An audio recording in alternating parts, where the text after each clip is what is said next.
AC circuit with pure resistor, केवल और केवल क्या लगा रखा है, रेजिस्टर लगा रखा है, मींस कुछ इस तरह का सर्किट है।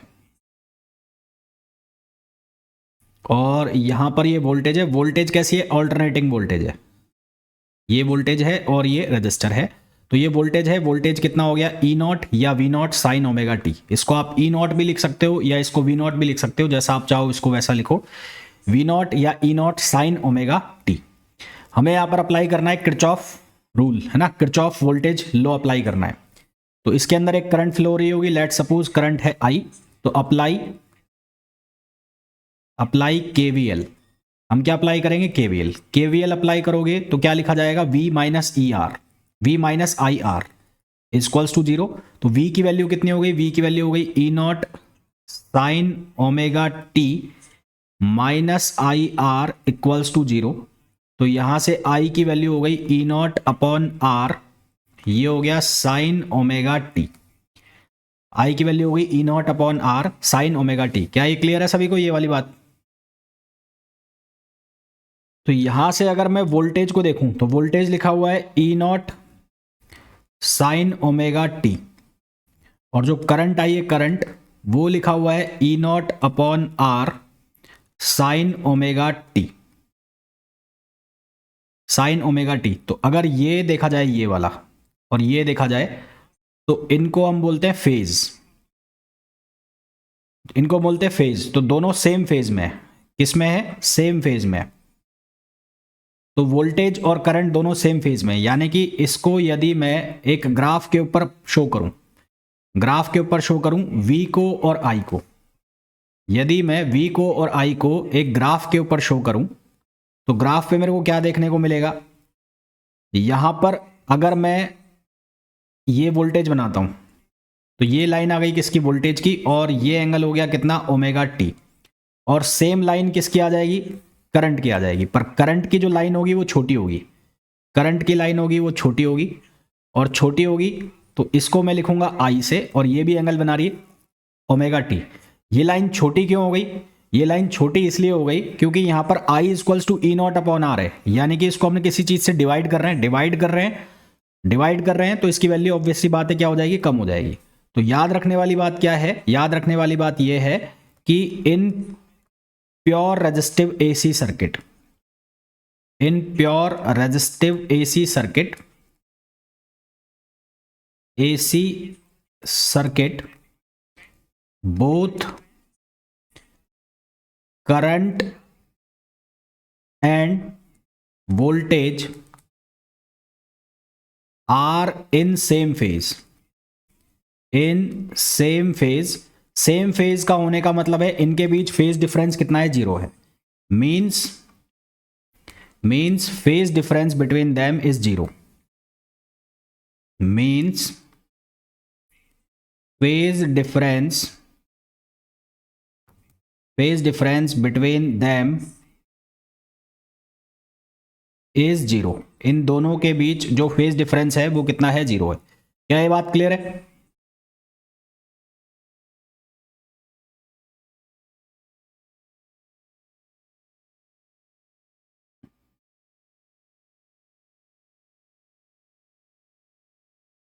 इसको वाई एक्स ले लो, वाई और एक्स लगे शो कर दो, वाई एक्स, ये हो गया वाई, ये हो गया एक्स।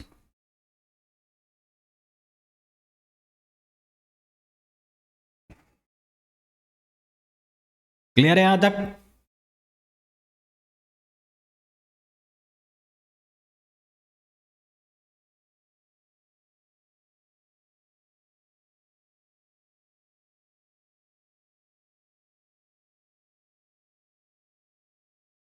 बताओ भाई क्लियर है यहां तक, नहीं हाँ ना बोलो।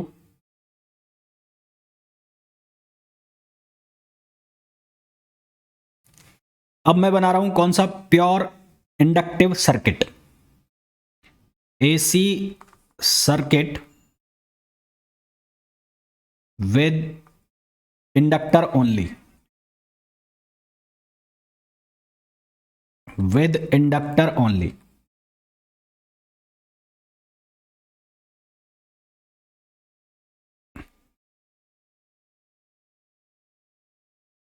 मैं लगा रहा हूं इंडक्टर,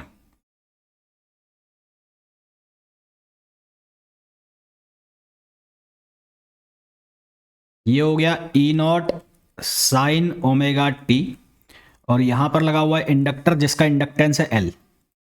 ये है इंडक्टर, इंडक्टर कॉइल, और इंडक्टर कॉइल का इंडक्टेंस है एल। एल जो मेजर होता है हमेशा हेनरी में होता है ना, इसकी यूनिट क्या होती है, हेनरी। इंडक्टेंस की यूनिट क्या होती है, हेनरी होती है, ध्यान रखना। यहां से करंट जा रही है आई, तो जब भी इंडक्टर लगेगा, जब भी किसी सर्किट के अंदर इंडक्टर लगेगा तो वो बैक ईएमएफ जनरेट करेगा। क्या जनरेट करेगा, बैक ईएमएफ। तो यहां इसके अक्रॉस एक बैक ईएमएफ आएगा जिसको मैं लिखूंगा वीएल से। तो वीएल की वैल्यू कितनी हो जाएगी, वो हो जाएगी minus L D I upon D T. ये क्या हो जाएगा, बैक ईएमएफ, बैक ईएमएफ। ठीक है, तो नेट वोल्टेज कितनी हो जाएगी, नेट वोल्टेज, नेट वोल्टेज हो जाएगी E naught sine omega T minus L D I upon D T equals to 0। Kirchhoff voltage law लगा रहा हूं मैं, किरचॉफ वोल्टेज लॉ। तो यहां से क्या बनेगा, यहां से बने, एक मिनट क्या हो गया ये,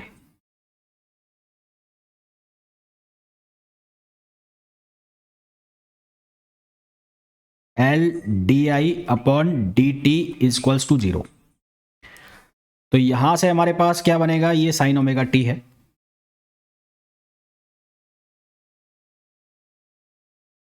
D I upon D T, D I upon D T equals to E naught sine omega T upon L, upon L. और फिर यहां से मैं इसको इंटीग्रेट करूं तो ये बनेगा D I equals to E naught upon L sine omega T D T. इसको मैं इंटीग्रेट कर रहा हूं, इंटीग्रेट करेंगे तो ये बन जाएगा आई, ये बन जाएगा ई नॉट अपॉन ओमेगा एल, और साइन ओमेगा टी को इंटीग्रेट करोगे तो ये बनेगा माइनस कॉस ओमेगा टी। क्या यहां तक बात समझ में आ गई क्या?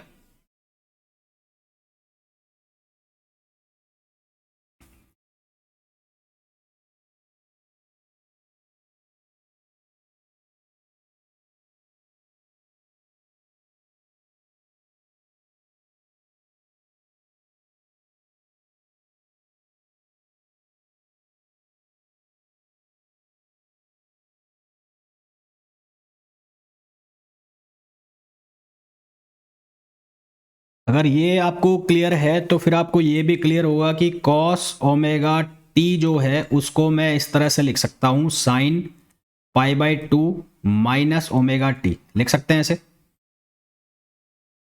यस और नो?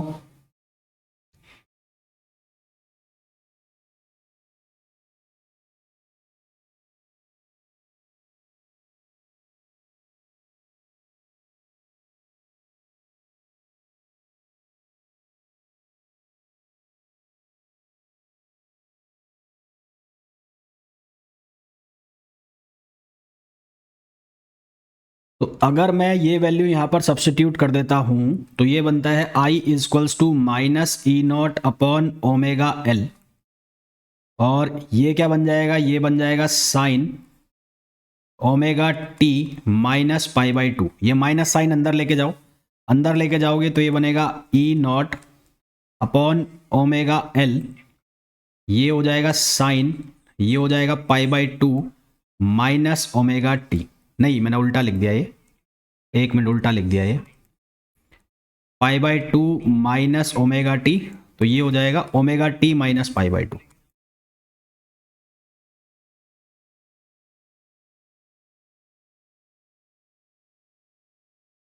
वीएल मतलब इंडक्टर के across voltage,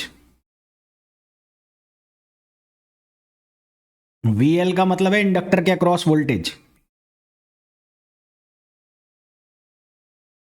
voltage across inductor.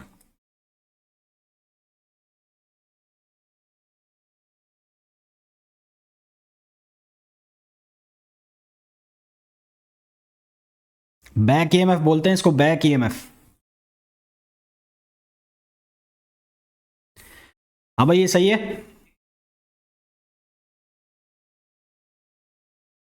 तो ये जो ओमेगा एल लिखा, ओमेगा एल, इस ओमेगा एल को नाम दे रहा हूं मैं एक्स एल, इस ओमेगा एल को मैं नाम दे रहा हूं एक्सएल, जिसको हम लिखेंगे इंडक्टिव रिएक्टेंस।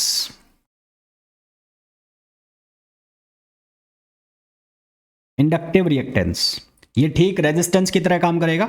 इंडक्टिव सर्किट में ये रेजिस्टेंस की तरह काम करेगा। तो आई की जो वैल्यू है वो किसके इक्वल हो गई, E naught upon X L omega T minus pi by to.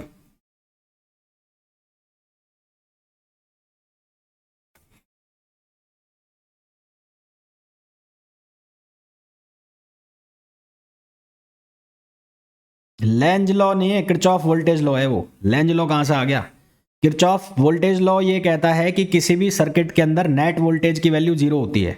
Net voltage कौन कौन से हो गए, एक वोल्टेज ये हो गया और एक वोल्टेज वी एल हो गया, यानी कि E naught sine omega T plus V L equals to zero. इसको बोलते हैं किरचॉफ वोल्टेज लॉ। तो नेट वोल्टेज को जीरो कर दिया, वी एल की वैल्यू मैंने यहां से डाल दी।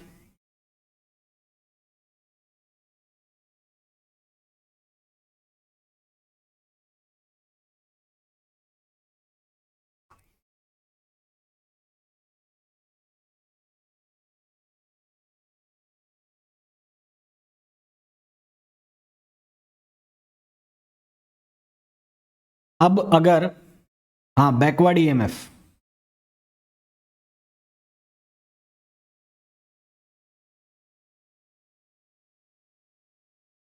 बैकवर्ड ईएमएफ का क्या बताऊं?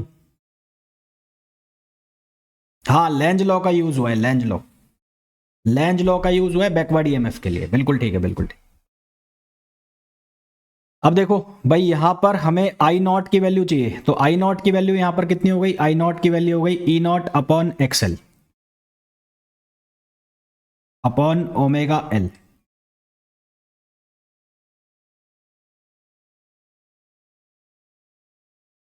ये हो गई मैक्सिमम करंट। समझ आ गया? ये समझ आ गया?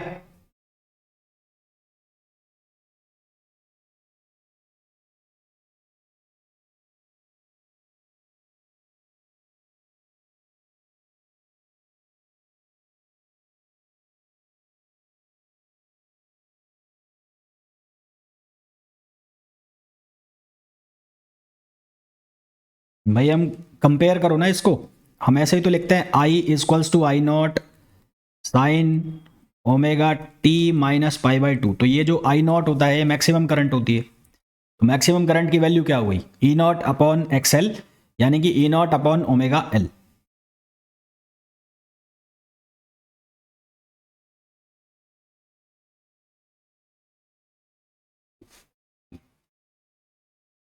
अब हमारे पास दो चीजें हैं, एक है वोल्टेज और एक है करंट। तो वोल्टेज जो लिखी हुई है वो लिखी हुई है E naught sine omega T, और जो करंट है वो लिखी हुई है I naught sine omega T minus pi by two. तो यहां से तुम्हें क्या पता लग रहा है, तो यहां से तुम्हें क्या पता लग रहा है?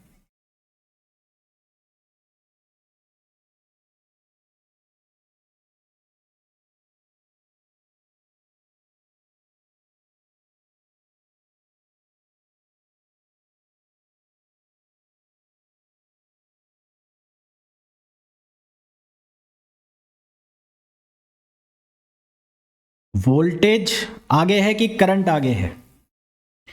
करंट की जो वैल्यू आई है वो वोल्टेज से कितना पीछे है? करंट की जो वैल्यू आई है वो वोल्टेज से कितना पीछे है, पाई बाई टू, है ना? तो करंट लैग कर रही है किससे, वोल्टेज से, किस डिफरेंस से, पाई बाई टू। तो in pure inductive circuit, in pure inductive circuit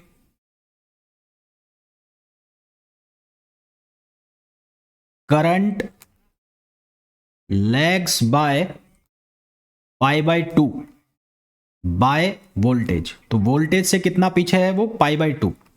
voltage और करंट के बीच में डिफरेंस आ रहा है, कितना आ रहा है, पाई बाई टू का आ रहा है, तो वो पीछे हो गई। तो इसको यदि मैं डायग्राम पे शो करूं, जिसको हम बोलते हैं फेजर डायग्राम, इस डायग्राम को हम नाम देते हैं फेजर डायग्राम, फेजर डायग्राम। तो यहां पे ये वोल्टेज है, ये वोल्टेज हो गई वोल्टेज। तो ये वोल्टेज जो है इसने एंगल बनाया हुआ है कितना, ओमेगा टी, और करंट इससे पीछे है, पीछे कितने एंगल पर है, पाई बाई 2 पर। तो यहां पर कौन आ गया, करंट आ गया, और इन दोनों के बीच का एंगल कितना हो गया, पाई बाई 2 हो गया। ये कौन आ गई, करंट आ गई। क्या ये समझ में आ गया? हाँ हाँ, लेग्स मीन पीछे होना, लीड मीन्स आगे होना, लेग्स मीन्स पीछे होना।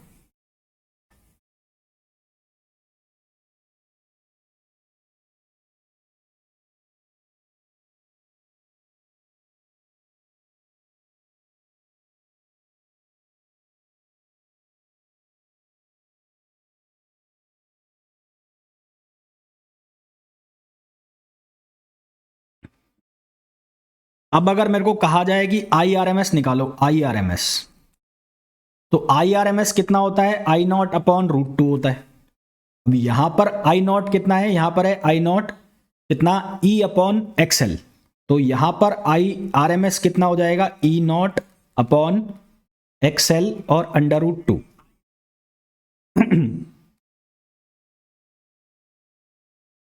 अच्छा, एक्सएल जो है वो किसके इक्वल है, ओमेगा एल।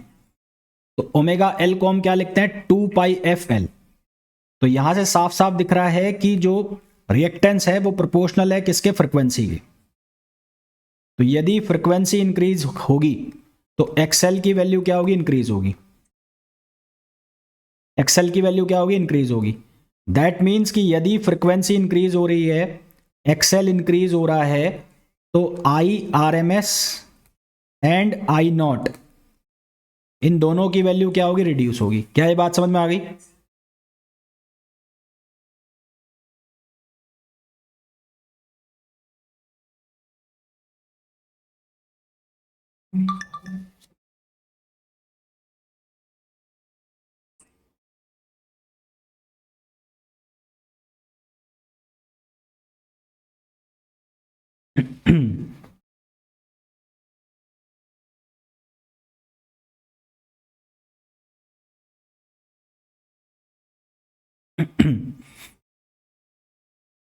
ये एसी सर्किट के लिए।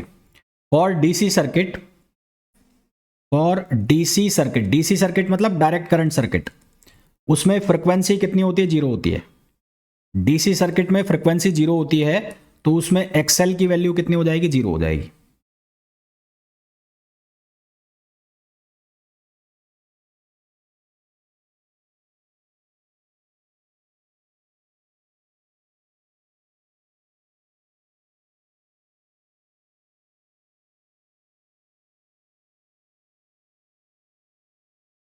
क्या यहां तक क्लियर है क्या सभी को?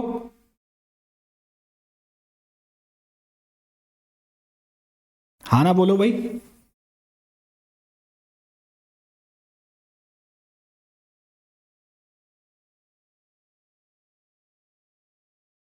यस और नो?